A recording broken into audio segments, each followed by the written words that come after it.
And they're off.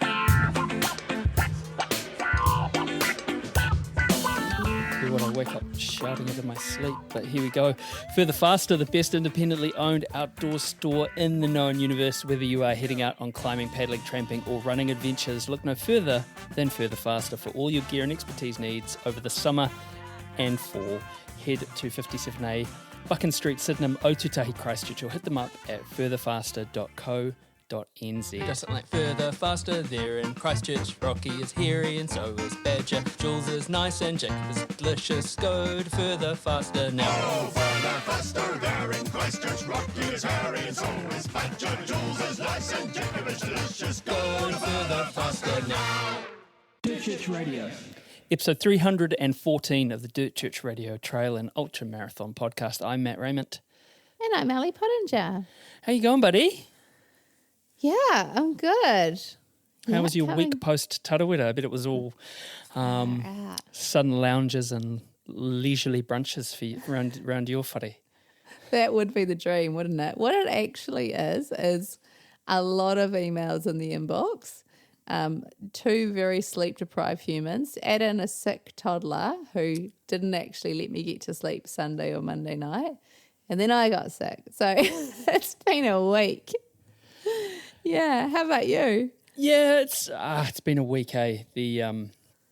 I took the week off, which was really nice, so I kind of played it smart and had the week off work, so it would have been no use to anyone, and it has been a bit of a funny one. You know, I do feel rested. There have been some psychological ups and downs in the week, but not been too bad. And just sort of going back and thinking about if I had my time again, what would I have done differently? What would I have done, you know, to perhaps manage or just do some stuff, change some stuff up. So it's a funny thing, but like, I mean, I'd have another crack tomorrow if you let me, you know. I'm in that space, so just looking forward. I've had a couple of runs. Yeah. Body feels really, really good. Mind feels really, really good, and just like out the back of the forest on trails that you could only describe as being really playful. So just fun. A really nice old school, you know, single track, quite technical in places, and just having fun. So looking forward to getting back into a bit more routine, getting back to the gym. But yeah, that's where I'm sitting. It sounds like a healthy week and a good way to kind of bring that playful and that joy back into your running again and kind of dial back into why you do it. Yeah, that's always really, I think that's really important for all of us. It's that thing of that essence of running is one of the things that's super important for me, is it makes me feel younger and playful, and like ripping around on single track is super fun, and running down hills is super fun. So yeah, you know, alive. Yeah. Go do more of that. Look, we, keeping the Tarawera boat afloat for at least another week.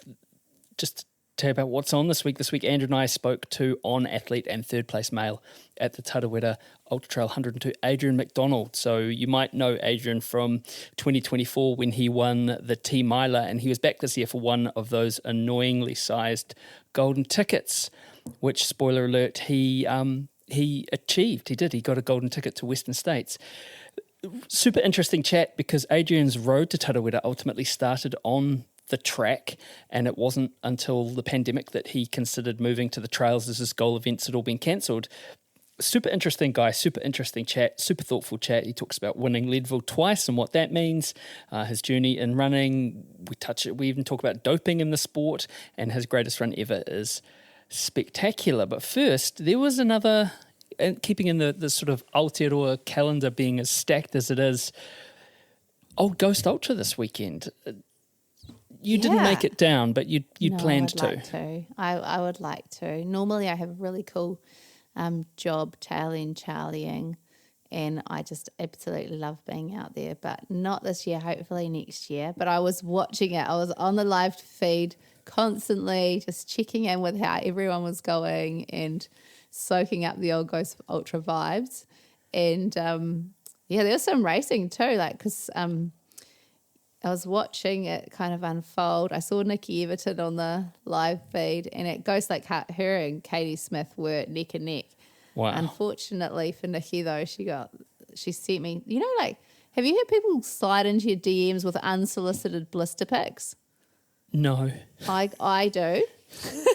And I guess not of a all the nurse. unsolicited pics you could get, that's those are pretty good ones. Well, I was like, Nikki, please don't send me that. She had a blister the size of the whole of the heel of her foot. It was insane. Anyway, let's go to the chat about the podium. So the Kate Loy, she had just an absolutely blistering run. So she was the first woman home.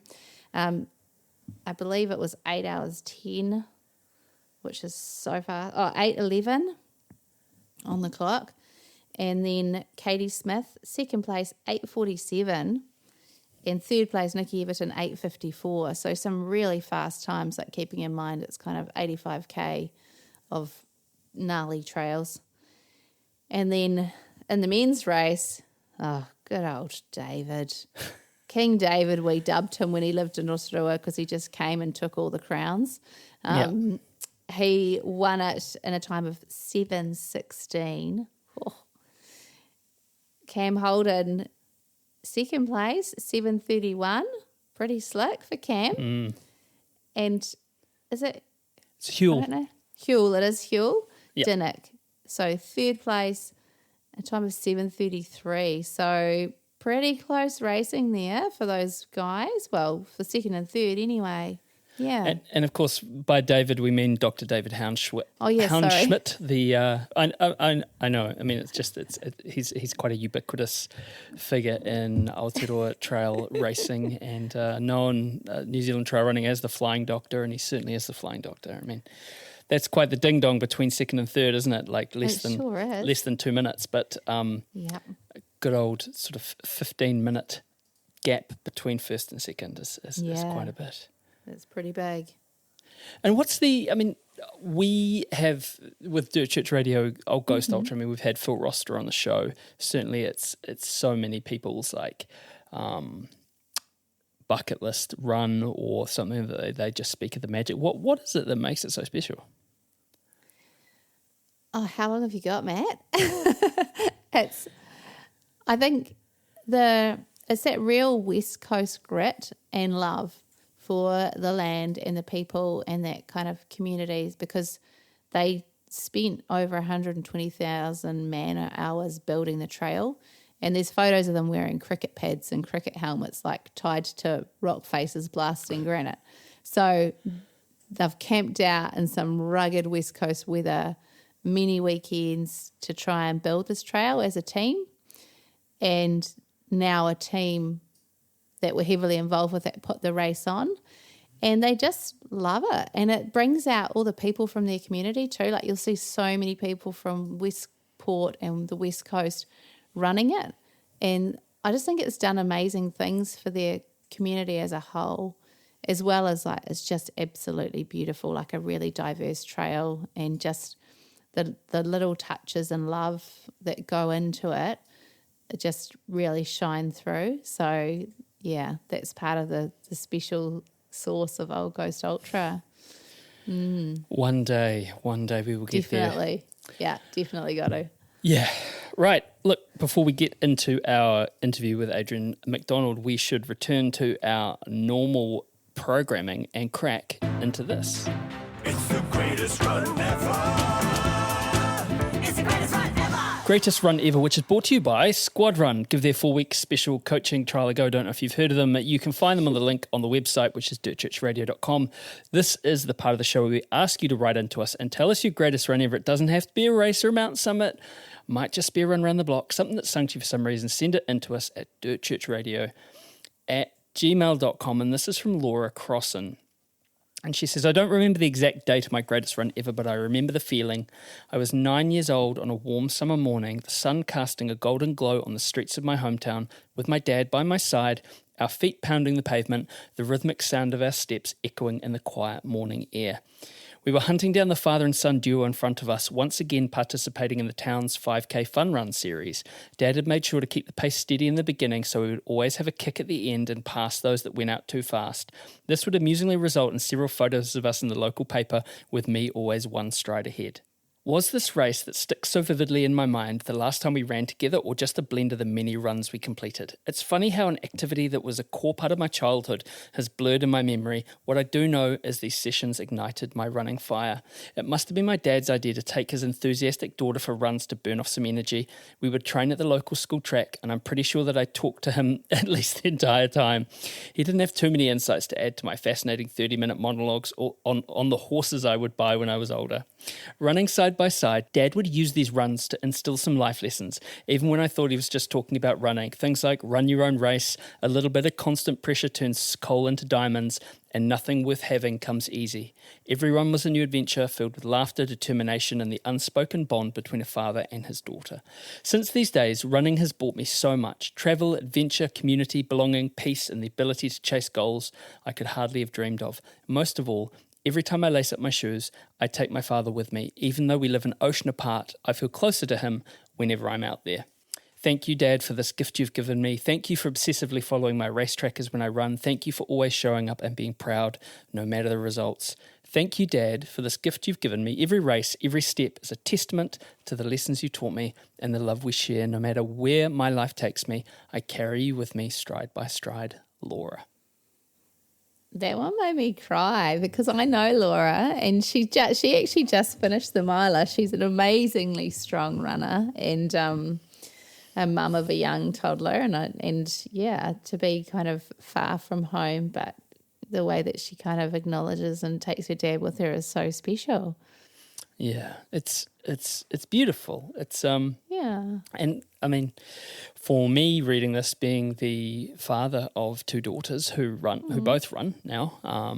Lily runs. I went for a trail run with Lily yesterday, and it's a real privilege. It's such a privilege. It's there's a massive responsibility to get it right, and to make it. And it's one of the best things. One of the best things ever. But look, thank you, Laura. That was amazing. Certainly, some of these runs, these greatest runs ever, they do really hit you in the fields. But look, if you want to make either Ali, myself, or Andrew cry, special points if you can make that guy cry. Please write into us, dirtchurchradio@gmail.com. Send in your greatest run ever, and we do stick them up on the websites too. Right, without further ado or delay, we should crack into the conversation that Andrew McDowell and I had with the mighty Adrian MacDonald. Kia ora koutou. We've got a special treat for you today on Dirt Church Radio. Adrian MacDonald, welcome to the podcast. How you doing, man? I'm doing great. I'm over my jet lag and back to winter here in Colorado.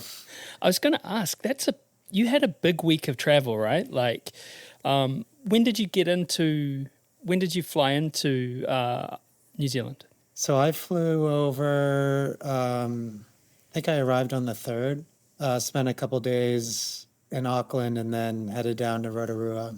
Yeah, and then I flew back on Monday. Okay, be honest, what did you think of Auckland? So there was, I was sort of I forget the name of the neighborhood, but it was like south of Auckland. And I got out to, is it the Whānau Regional Park. So I did a couple of runs there. That was really nice. They're pretty techy, those trails, aren't they? Yeah, I did one, and it was like my second day there, and I was still a little jet lagged, and I was not expecting it to take like 2.5 hours. But then I had the roads there were pretty similar to the roads we ran on in the race. So I did a nice fast speed work there.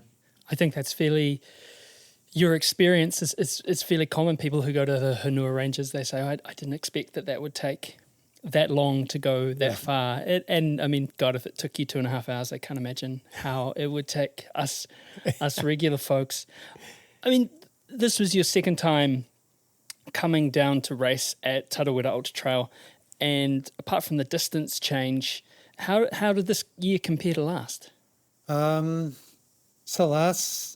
this year there was a bit more pressure with the golden tickets on the line, but also sort of there was like more pressure for that, but I feel like less like individual. Like last year, I really felt like I had to win the race because I was like favored to do it.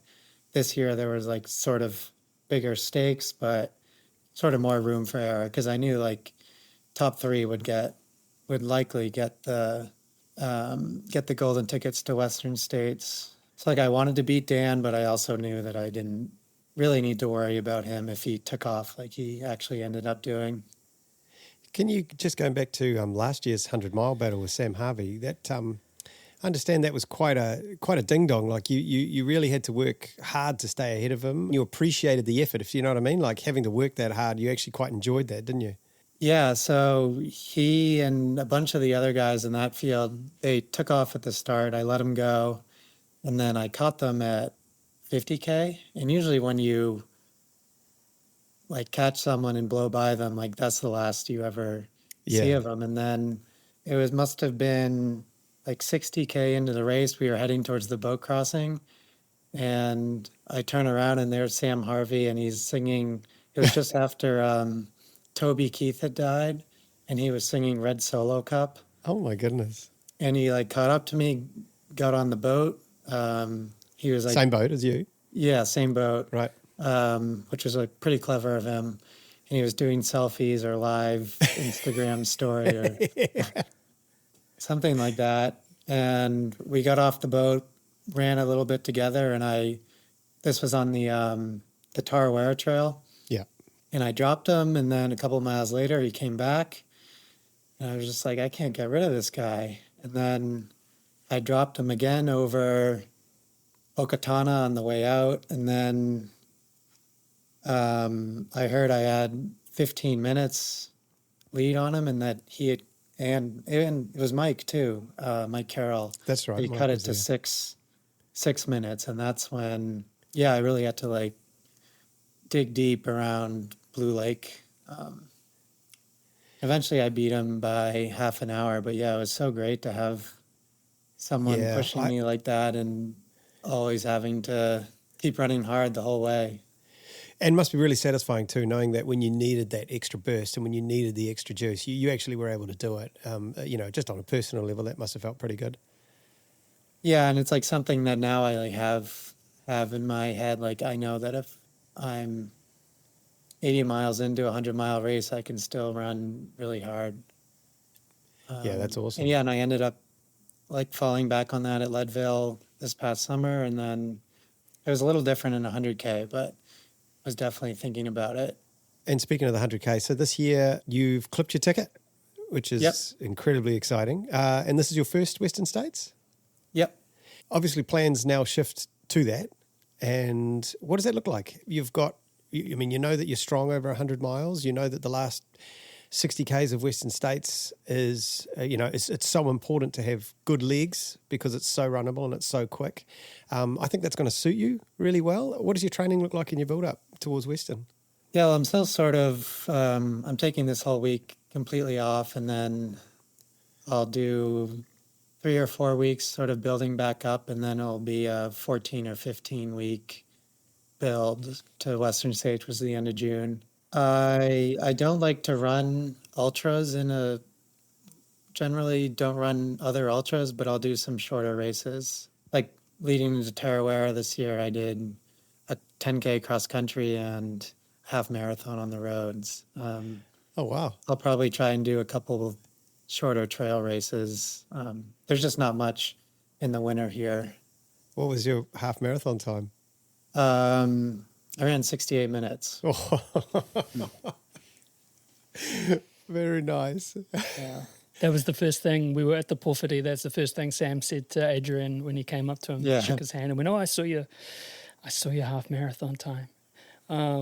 It is known. Hey, look, you grew up in Massachusetts, and I know I'm the odd one out in this virtual room who hasn't been to Massachusetts. But yeah, get with the program, Matt. Yeah, I know. What have I been doing with my whole life? What spurred you move out to Colorado?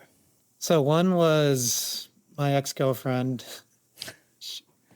She grew up in Fort Collins, where I live now, and I've been here 8.5 years.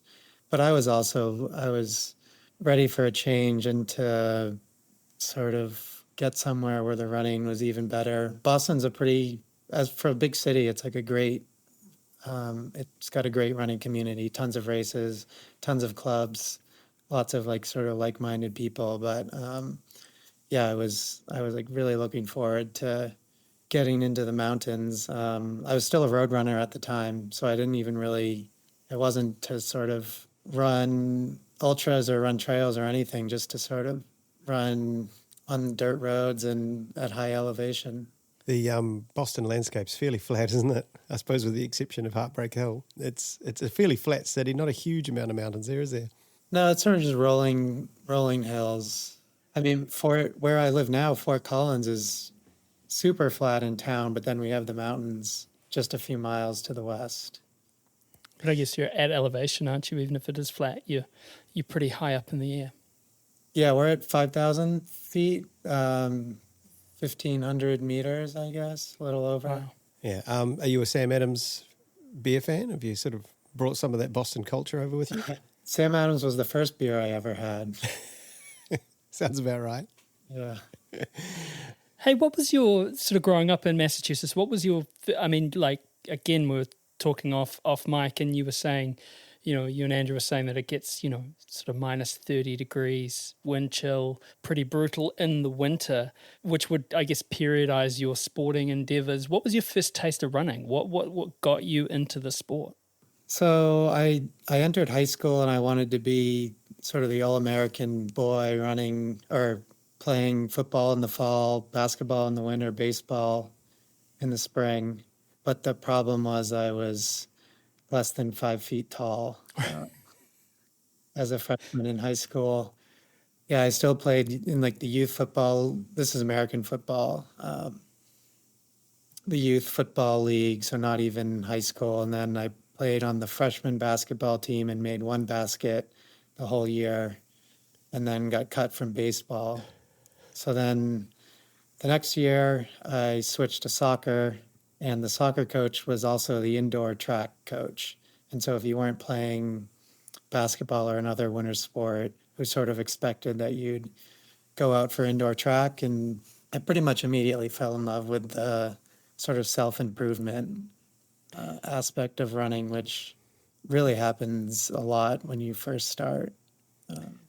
The bug is beautiful when you catch it for the first time. Yeah. What position did you play at football? Soccer. In soccer, I was a sort of outside midfielder. Oh, yeah. That's like the runner's spot. So Did you get to play that for a while?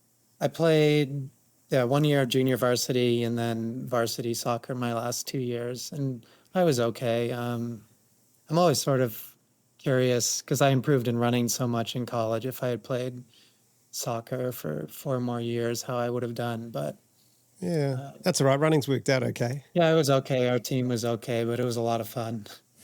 Now you're in Colorado, of course. You have some of the greatest races on earth on your doorstep, or at least near enough to your doorstep.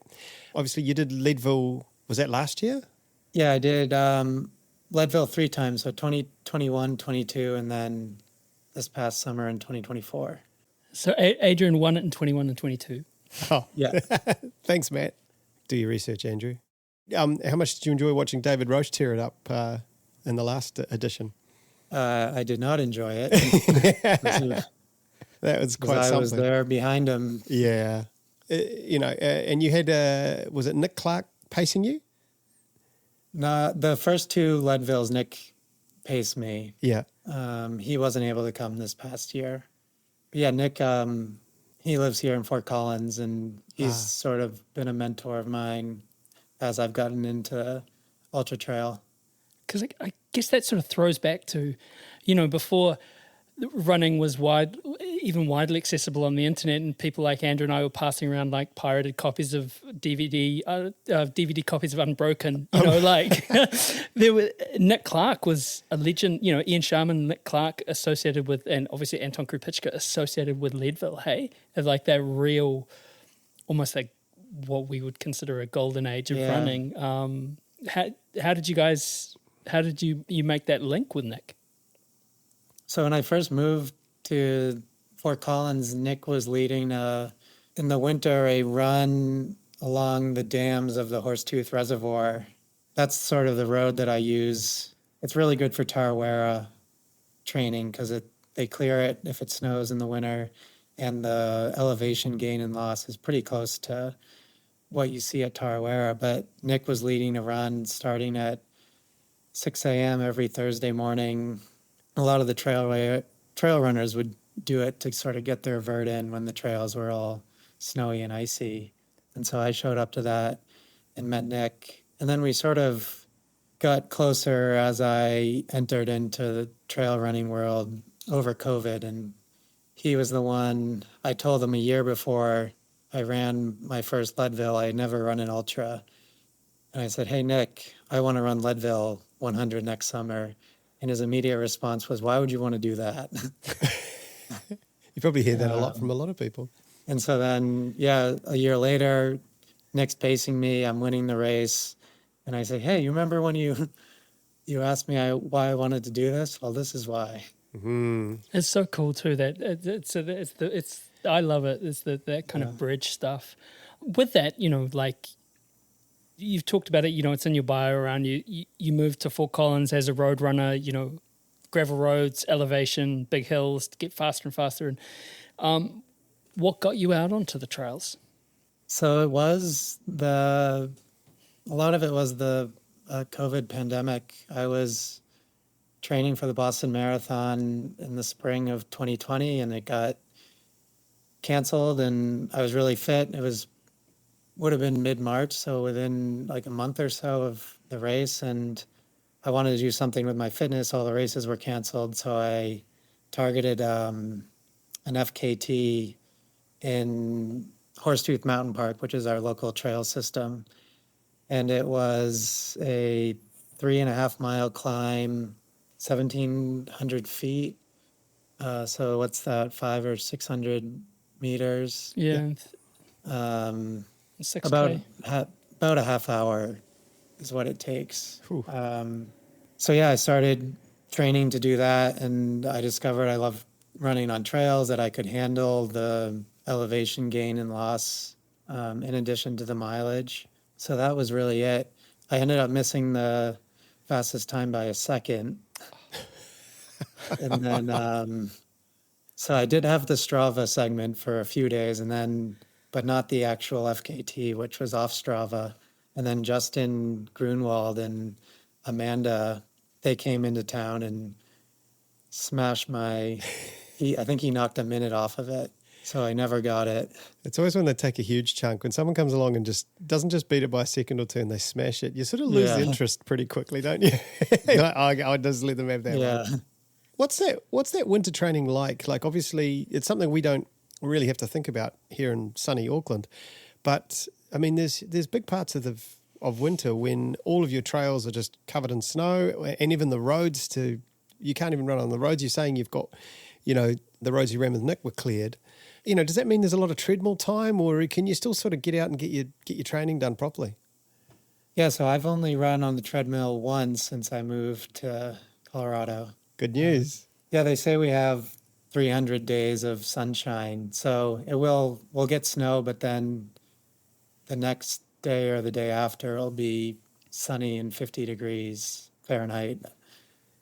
So it usually melts pretty quickly, especially from the roads. So it really just is being flexible, and very lucky to have that road along the reservoir that they do clear it right away. So you can, if it snows in the morning, you can run in the afternoon on it, and it's clear and pretty hilly.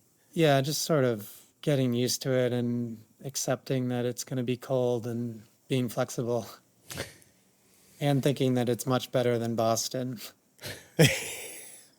In Boston, I used to run on they have tons of indoor tracks, which is great. And I used to, training for marathons, do 10-mile, 15K tempo runs on an indoor track, which is like 80 laps. It's only 200 meters, isn't it? So you're just, twice it. So it's better than that.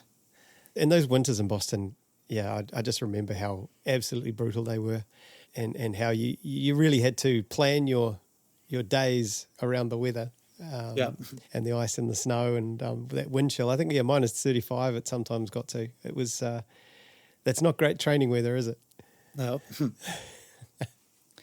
Just looking at some of your notable results, your victories. You got Leadville twice, Tarawera, obviously you won the Team Isla, Ultra Kosciuszko, Spigo 50, 2019, 2021 Mount Evans Ascent, and I'm just wondering, is there any that, and not to take away from any achievement because they're all special, but is there any that sort of stand out for you as being special?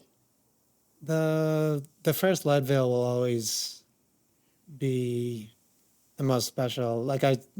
When someone say, what was the best day of your life? That's what I've been telling people recently. It was just so unexpected. I knew I was going to do well, but I was not expecting to win that race and run as fast as I did. And it was truly life-changing. Did you lead from the front in that race? Did you have to work your way through? How did it play out? That one, I was just sort of doing my own thing, wanting to not really paying attention to the competition. And then Twin Lakes, which is 60K in right before you go up Hope Pass for the first time. Yeah. I found myself in third place, and I had leading up to that point all these GI issues, and I just kept having to step off the trail and then getting back on, so I didn't know really where anyone was in the race. And then I get to the aid station there, find out I'm in third, and I can see second up ahead, and he's struggling.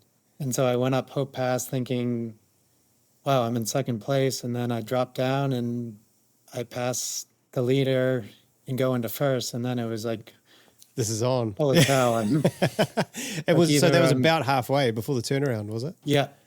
Far out. Yeah, and then we hit the turnaround, and I see Ian Sharman, Anton, and they looked really good, and I was a little bit worried about that. Oh, those boys are chasing you now. You're the hunted. Well, that was the podium, wasn't it? It was Matt Flaherty. Matt Flaherty. He came through hard and ended up second. Anton was third. Everyone was cheering for Anton and wanting him to have his big comeback, and I sort of spoiled it. But no pressure.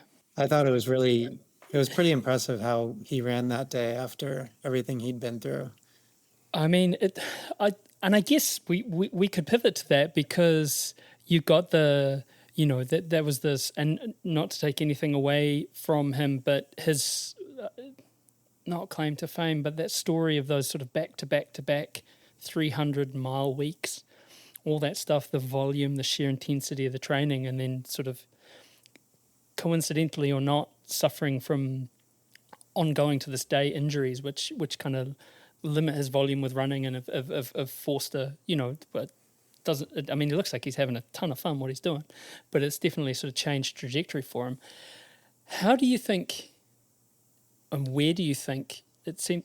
Sorry, this is a long lead in. It seems like we're sort of in that point where we're at almost like the higher echelons of the sport are really kind of leaning on that kind of 1% stuff in these races. So it's not just about like smashing out a ton of volume, or, and I'm even thinking about down to the crewing, the F1 pit stop crews that we've got now, nutrition. How far off the peak of performance in trail and ultra do you think we are?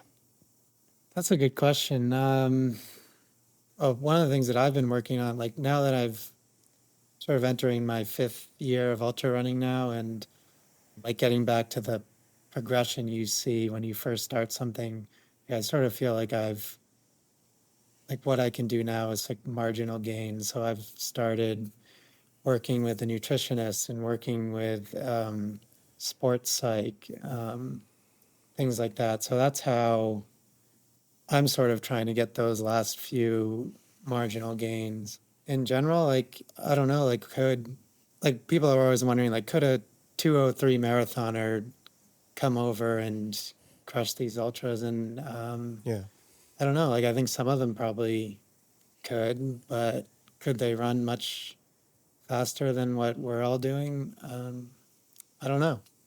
It's all, Yeah, I mean, you guys are already running, 68, was it? 67, 68-minute halves. And I know some of the big dogs will go run a marathon in, 2:10, 2:11. That's some of the ultra guys. They're not, I mean, how much is 10 minutes? Maybe Kipchoge will give it a go sometime in the next couple of years and we can all answer the question. yeah. I guess it also comes down to the desire to do it. I remember listening to something with Darren and Finn, and because there was that talk, right? Like, if we just get a bunch of Kenyans and stick them in Colorado, holy moly, all the records are going to fail. And these guys are like, why would I, in my wildest dreams, ever want to destroy my body? Yeah. And it's linked to virility too, like lower my testosterone and do all those things to do an ultramarathon. And they're just like, no, I'm not going to. Wait, what happens?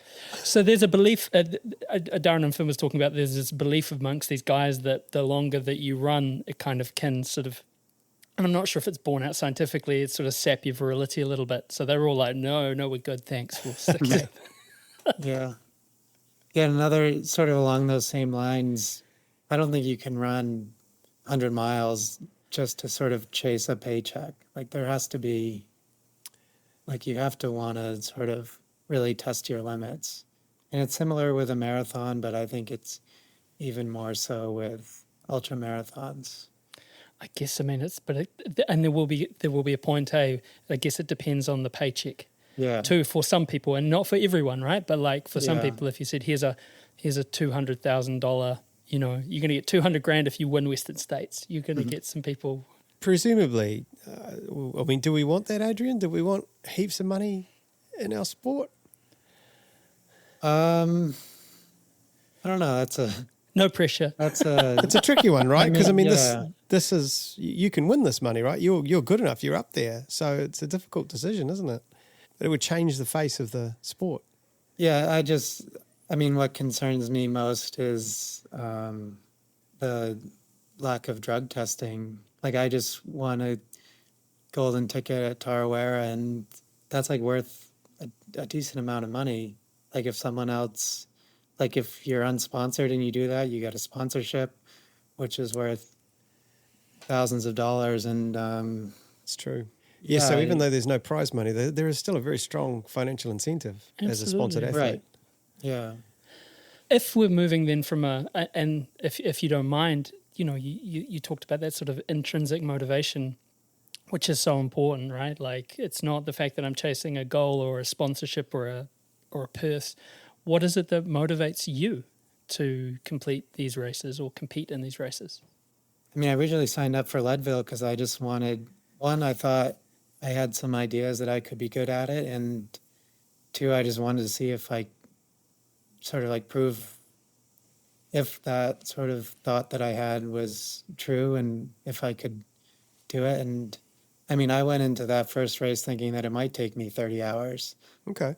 I didn't think it would. I thought I would be good, but I went in with the mindset I'm going to go finish this, get my Leadville belt buckle. I think I'm going to be good at it, but if not, I'm going to finish the race and then sort of reevaluate if this is something I want to do. So yeah, it's sort of just seeing what my body is capable of doing and chasing that self-improvement and that feeling you get when you do something that you never thought your body could do before, which is something that I've had. I can list off the few moments when I've really felt that in my running career, and it's such a special feeling.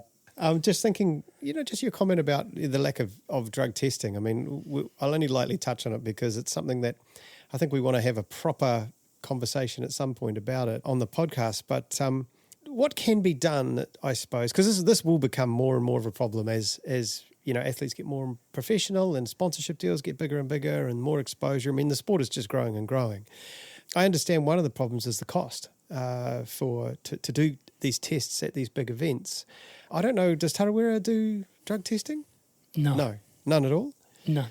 Yeah, so it's, if people want to get away with it at the moment, apart from a couple, I suppose UTMB and maybe Western, if you avoid those ones, you can get away with it for a long time. Any thoughts on what can be done to sort of give us a little bit more confidence that these athletes are clean? So just looking at other sports, like in cycling, I think the teams themselves contribute into like a fund that goes towards drug testing. So that's one model. Okay. I don't know. It's a little different with the way running is set up, where it's more of a sponsorship brand than a team. But they're sort of forming teams now, aren't they? Well, look Yeah. at and not to. There's certainly no burden of any. I'm not having defamation. People, you could argue that the first team that was set up in that kind of model as the pro cycling-esque team was the Salomon guys and girls when they're all in the tidy whities. Like Greg Villet, and they looked like a pro cycling team. Yeah. And Greg Villet was a pro cyclist, right? So coming in and. This is around the 2010s. Yeah. Sort of around there, yeah. eh? Yeah. So yeah, that's one thing I've thought, is that maybe the brands could buy into the drug testing. Another, I think in Ironman triathlon, the athletes, once you get a pro card or something, you contribute to the drug testing. Oh, okay. Like an annual fee as a pro. Yeah. Okay. I think that's how it may work with that. And then another thing is they could just UTMB, like if you're ranked this or higher in the world on UTMB index, you're in the random drug testing pool. I guess I don't know. Regardless of how you do at that particular race. Yeah. Yeah. Yeah, because it's the sort of random out of competition testing that. And I think it relates to affiliation to athletics bodies. I mean, we touched on this last time. It does kind of beg a belief a little bit in terms of the field that turns up for, say, a race like Tarawera in Aotearoa, New Zealand, that it's not the New Zealand athletics champs. It's not the trail champs. The trail champs was Y2K this year, which is awesome, right? Like grassroots race, really cool, really, really cool.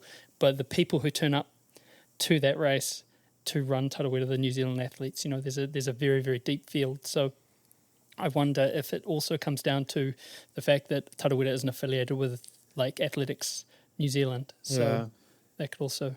Yeah, and that'd be the same in the US, wouldn't it? You've got your proper US, what is it called? ATF? USATF. Yeah, events. But I can't imagine that any of the big 100-mile races are part of any of those. Is that right?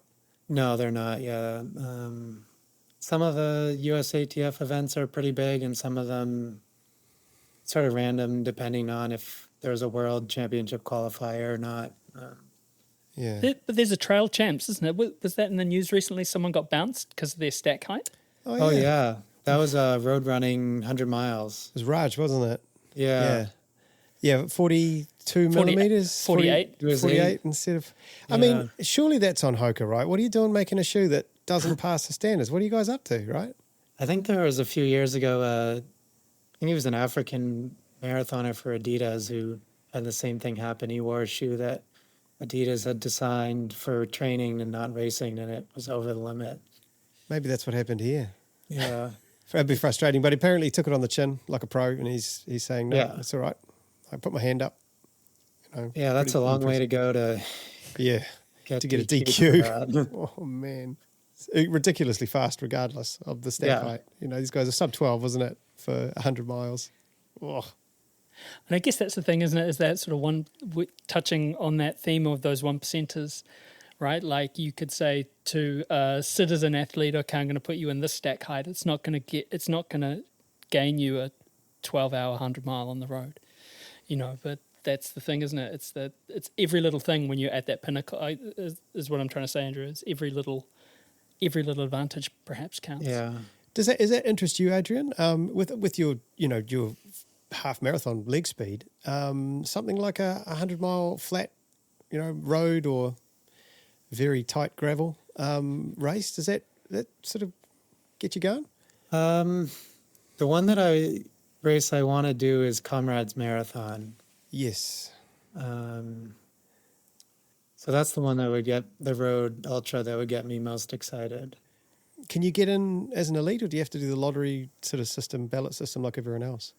I haven't looked too much into it. Yeah. I think there are marathon qualifying times or...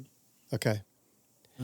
Some of those leading times are just outrageous, aren't they? Outrageous. Yeah. I remember when Walmsley got the 50-mile record, they pointed out that 5 or 6 of the top comrades runners every year run through the 50 miles faster than that, Yeah. which is crazy. Everything about that race, from like soup to nuts, is just mind blowing. Have you run it? Me? No. Yeah. You, Andrew? That's too much for me. There's too many people. I can't handle it. Is that what stops you, Andrew? Is the people? Because I thought they'd be right up your, with your kind of your background, they'd be right up your alley. Yeah, people definitely 2,500 at UTMB was overwhelming, completely overwhelming. And it's okay once you've started, but I think it's just that whole thing. But that's a me problem. It's fine. I love the Western States field of 300 odd. That's definitely nice. You'll enjoy that part of it, Adrian. The whole build up to it. Have you been to one of the just hung out or paced anybody at Western? No, I've never been out there. So Ooh, yeah. You just soak it in that week that you get there, because there's a lot going on, but it's just such a beautiful part of the country. It is absolutely amazing. Highly recommend. And you ran it last year? Is that? I did finally. 8 years of lottery. Finally got in there. And it was they sort of say don't meet your heroes, and I was worried that Western States would be the hero not to meet, but actually it was better than I could have hoped as far as an experience goes. And the trails are incredible. I was so terrified of screwing it up that I went so easy that it made the rest of the race, that whole second half was really enjoyable. Had a great pacer, and coming round the corner to that track is even though it was 3 or 4 in the morning and there's nobody really there, doesn't matter. It's still super, super cool. You probably won't have that problem. You'll have a good crowd, but it doesn't matter. You just finish and you go, oh man, that was everything I hoped it could be and more. So you're in for a real treat. Yeah, I can't wait. On training, I mean, what does it look like, and how do you integrate it into your life? I mean, you are obviously a very highly performing runner, and this isn't your full-time gig, right? You do have a quote unquote day job. What are you, a morning person? Are you afternoon? Do you take breaks during the day, or what does it look like? Usually my main training run is first thing in the morning, and then a few times a week I'll do a second run in the evening.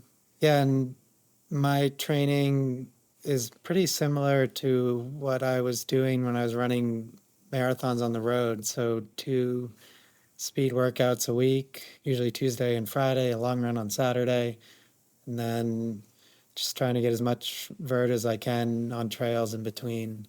Weather dependent. Yeah. And you're a financial officer of a stats department. Yeah, I've got to say, that sounds very smart. Oh, no, because I'm working for a bunch of people much smarter than I am. Oh, right. They keep you honest. The statisticians. So, maybe I'm smart, but I don't feel smart. Yeah, because you got, what is it, comparison is the thief of joy. Yeah. Do you think, though, just thinking about that, and this is sort of thinking about the guys that win, guys and girls that win Barclay or finish Barclay and that sort of thing, they're all pretty smart cookies, and as in very high achievers in a quite, what often seems to be quite a scientific mathematical background. And it appears you're along the same lines there. Do you think that helps, or do you think there's some sort of correlation between that? Well, one, I don't think I'm as smart as someone like John Kelly. Have you fallen off a ladder while trying to fix a... That did not look smart. I'm sorry. Yeah. Sorry, John. Yeah. Or Carl, he's a dentist. He must be pretty smart. But there's a methodicalness to it, don't you think? That Yeah. like training as well as your execution on race day and that sort of thing? Yeah, I think so. And sort of being rational about things, and not like I sort of need, not as opposed to being like emotional about a race, I think is sort of similar to doing like accounting type work. Yeah, and I think a lot of people at the start of an ultra will sort of let their emotions get the best of them, and they'll zoom off. I don't know thinking what that you're talking today's about. Yeah. Can't relate to that at all. So yeah, I think that's maybe where it's sort of relatable to the desk job. We spoke to Jasmine Paris last night, and she, she's a human being who won the spine race whilst breastfeeding, and then went to work on her PhD 2 days later. Like, was back at work on the Monday because they had a paper to submit. And I mean, I wonder about the stuff like you said about the rationality when it comes down to, it's something you said at the start. You missed that FKT by 1 second. Jasmine Paris was 99 seconds off cutoff after Barclay. And you think about like just everything that adds up. Like what was it that took, it couldn't have been leg speed that made that second. If it was a dead flat track maybe, but like, or those 99 seconds, what if you'd done this or what if you'd done, it's incredible to think how it all just builds on each other for the overall experience. Hey, I wonder if there is, and speaking as someone who works with people's feelings for a living, mine's the least quantifiable profession, I think, of most. It's like trying to nail fog to a wall most days. It is, right? Like, is that what that feeling is that I feel before a race? Trying to nail, when I look at some people's, their organised drop bags and everything all ready to go and that's to carry on, and I look at my own race prep or lack thereof, I always look at it and go, why can't my brain think like that? And like, it just looks like Lego boxes, everything's color coded and it looks amazing. Are you that sort of person, Adrian, before a race? Everything's absolutely dialed in? I think with some things I am, like, I know, like, I'm going to eat, like, this are the meals I'm going to eat all week. All week, right? Yeah. And like at what time I'm going to have them the day before the race. But then I guess with some things I sort of, like, luckily for me, I can grab a gel from the aid station that I've never used before, and I know it's not going to mess up my stomach. So yeah, I'm sort of like, I have some things where I'm like obsessed over and some things where it's like, doesn't matter. That is a good luxury to have. It's a good thing to have. And where are you in terms of that fueling, right? I mean, to talk about trying to nail fog to a wall, you ask 10 different runners the same question: what's your nutrition strategy? What works for you? And you're going to get probably 15 different answers. Are you sort of, looking at this new stuff that's coming out about the higher grams of carb per hour? Where do you sit on that? What are you thinking? So I have a nutrition sponsor called Carbs Fuel. I don't think they're over in New Zealand yet, but their gels have 50 grams of carbs per gel. Sort of a slightly neutral, slightly sweet, like donut glaze taste. And I found how that very Massachusetts of you. Yeah. Donut glaze. You get a Dunkin'. I have never heard something referred to as donut glaze. Okay, sorry, go on. Yeah, and I can just eat one of those every half hour, and that gets me to 100, and then supplement with drink mix, and I'm probably over 100 grams per hour. I don't know exactly how much I'm getting out of the drinks because I like dilute it a little bit or grab whatever they have at the aid station.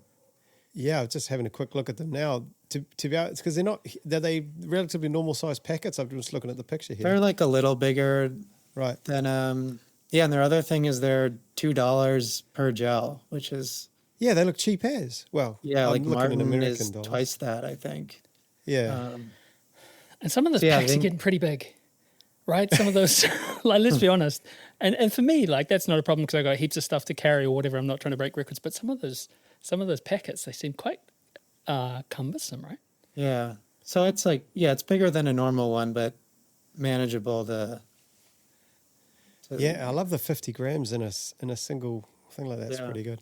Sorry, it sounds like an ad for these guys now. Might have to. I was pretty much sold at donut glaze, I got to be honest. I got to ask you, and it is on the nutrition tip, but you did note it specially on your website as one of your sort of main things that bring you joy or main interests outside of running. What's your favorite flavor of ice cream? donut glaze. Cookies and cream. Classic. Easy. Yeah. Easy. I had some hokey pokey while I was over in New Zealand. Good man. You don't get that over here. Do you think you'll be back in NZ, or you reckon you got what you came for? I don't think I'll go back next year, but definitely want to go back. I love it there. Fantastic. And after, I mean, obviously, Western States is the it's the shining light ahead of you. Do you see? Are you someone who kind of maps out where you want to go with running in terms of, so I want to do this, and then next year I'm going to try for this, or is it? Do you have more sort of passion projects, like in terms of, are you thinking about any more like FKTs or longer missions?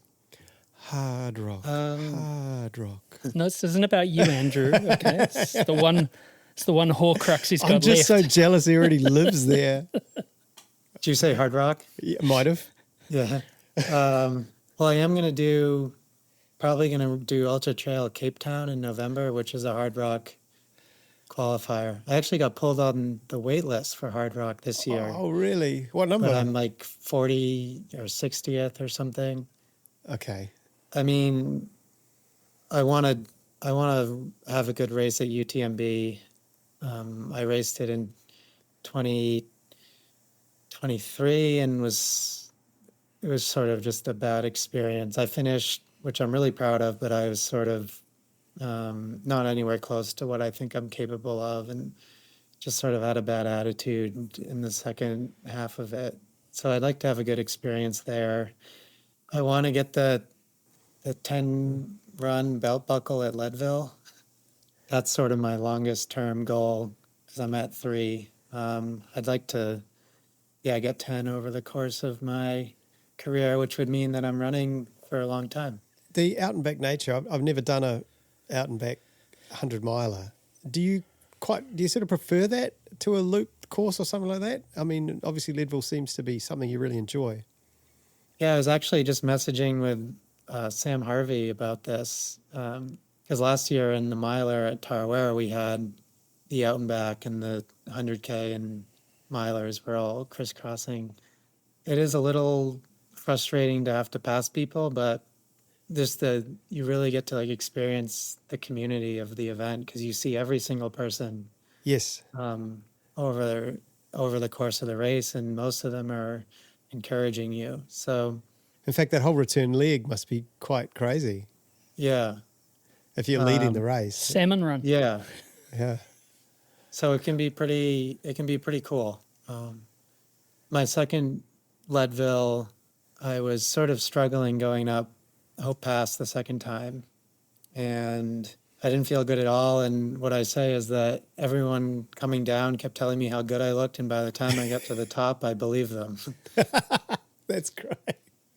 So,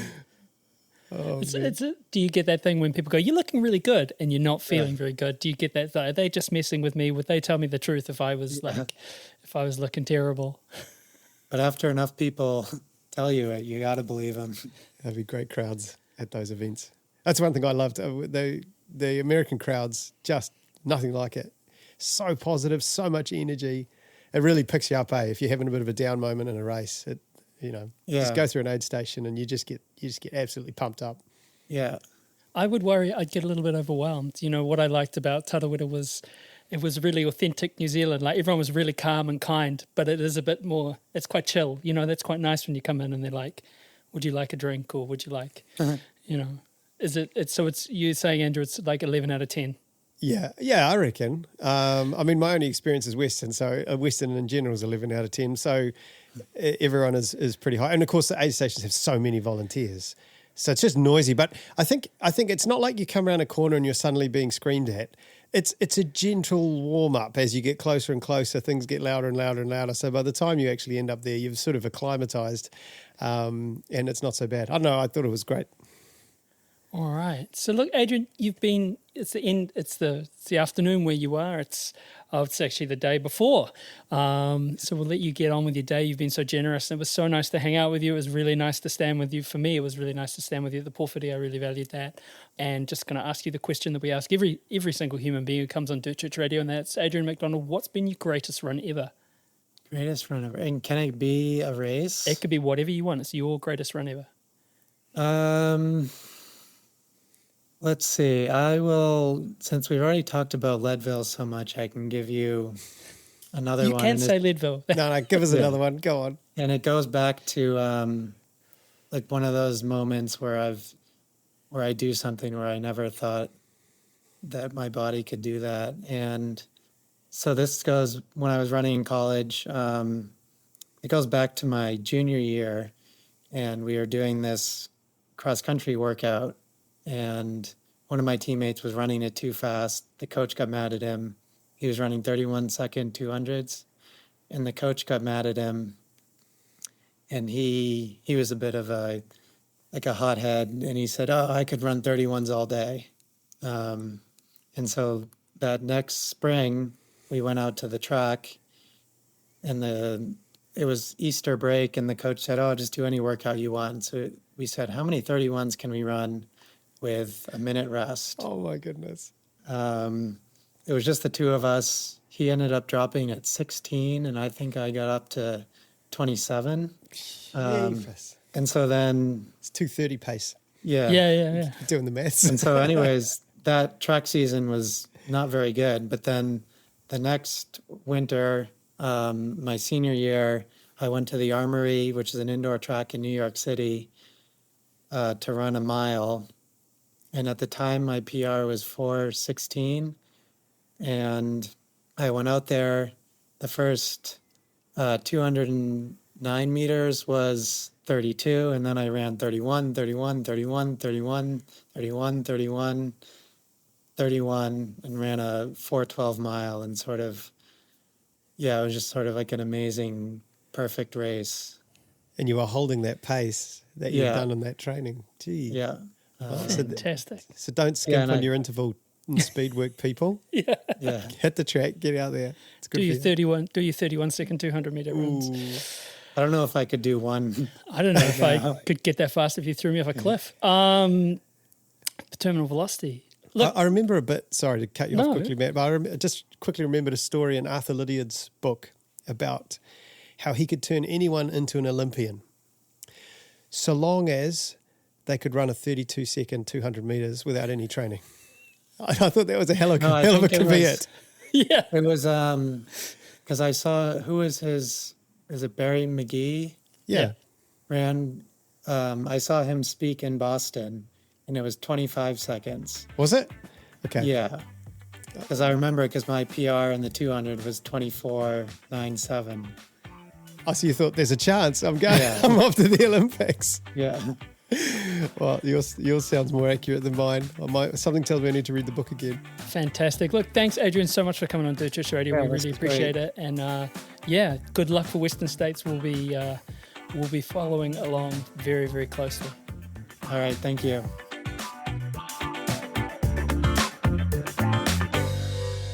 All right.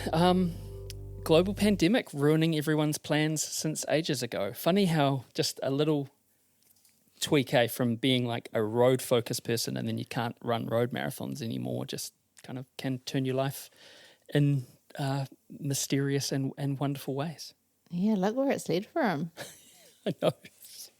It's pretty, I mean, it's if there is a small silver lining, certainly, yeah. But, it was cool to talk to Adrian because he's a real, he's super thoughtful and he comes across as, quite reserved, but super cool. And I got to hang out with him at the Paw Hitty as well. That was really choice. And just, you get the sense that he's not someone who phones anything in, like everything is, he's No, I'd very imagine that. kind of, he's soaking it in. So, right. Well, thank you very much for tuning in. Dirt Church Radio is presented by me, Matt Raymond, Ali Pottinger. and Andrew MacDonald. We're on all the podcast platforms, so like, follow, and give us a rating. It really helps. And we're on social media at Dirt Church Radio, and you can email us at dirtchurchradio@gmail.com. Don't forget to sign up to our Substack for weekly newsletter and aid station podcast. And don't forget to write in with your greatest run ever. We'd love to hear from you, and you can read them on the website too. And thanks to our supporters, Further Faster, That's It, Squadron, and our Substack subscribers in the DCR Aid Station crew. Stay tuned for our show in 2 weeks when we have another great guest lined up. Mā te wā.